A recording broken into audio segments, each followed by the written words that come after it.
In August of 1960, four wide-eyed lads from Liverpool played their first show right here in Hamburg. Now at the time, the Fab Four was still five. Pete Best was still playing the drums, Stu Sutcliffe was on bass, and George Harrison had to lie about his age to get into the clubs because he was only 17. They say to become world class, you have to put 10,000 hours into whatever you're doing. And the Beatles put their time in here in Hamburg. In this video, we're going to tour the places where the Beatles went from just a teenage band to perhaps the greatest rock band in history.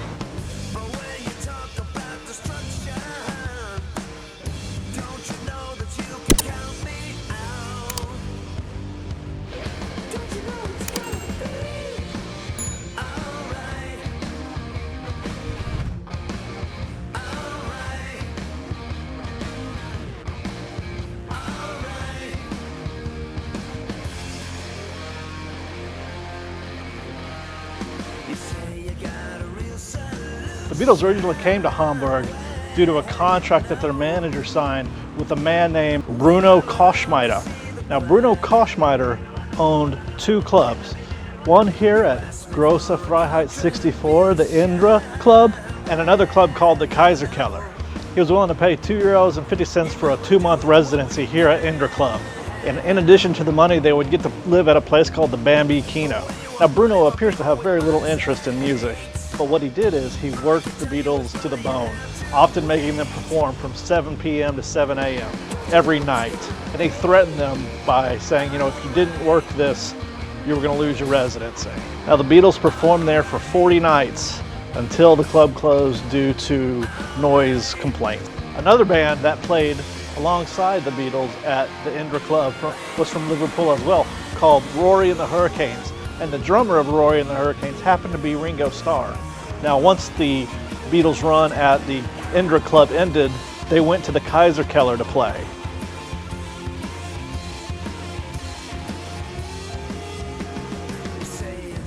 Now behind me is Grosse Freiheit 36, which is where the Kaiserkeller is. Now this is where the Beatles went after their run at the Indra Club down the road ended. It was at the Kaiser Club where they met one of the most influential women of their lives in Hamburg. Her name was Astrid Kirchherr. Astrid was an artist and a photographer, and she took some of the most iconic photographs of the Beatles during their time in Hamburg.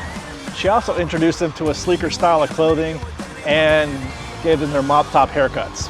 Now, one of the most enduring legends from their time at the Kaiserkeller is one night they were about to go on stage and no one could find John Lennon. They were looking everywhere.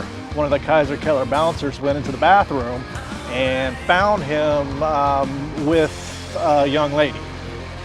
What he did, the bouncer turned on the shower that was above him and soaked him all wet. John was really mad, and the bouncer yelled at him and was basically like, I don't care if you go on stage wet or naked, you're going on stage.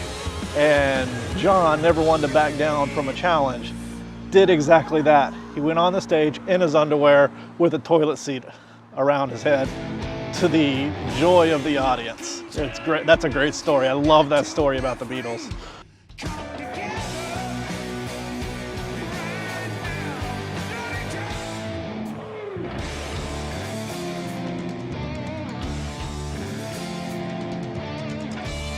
Now here where this Pizza Hut is, used to be a club called the Top 10. It was the Top 10 where they went after the Kaiserkeller. Simply put, the Beatles got fed up with dealing with the abuse from Koschmider. So they took their talents to the Top 10 club. Now, in retaliation, Koschmider, being the prick that he is, reported George Harrison for working underage, and he got deported. What a nice guy, huh? When the Beatles decided to leave and join George Harrison back in Liverpool, Stu Sutcliffe stayed behind to stay with Astrid. After celebrating George Harrison's 18th birthday, the Beatles came back to Hamburg to begin their residency at the Top 10 Club.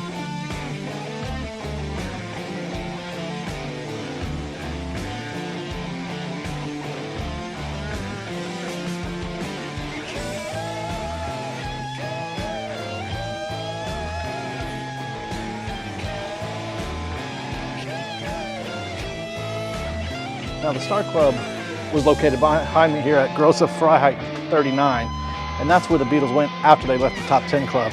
The Star Club was opened on April 13th, 1962 by Horst Fischer, and the Beatles played on opening night there. Horst was so impressed with the Beatles that he had them back to play again in November. And it was by that second date at the Star Club that Ringo Starr became the permanent drummer for the Beatles. Now the Star Club was a must stop for many big stars like Jerry Lee Lewis and Little Richard, but the Star burned out quickly and it closed in 1969 after Horst was convicted of assault. The building later burned down, and all that's left now is a little memorial.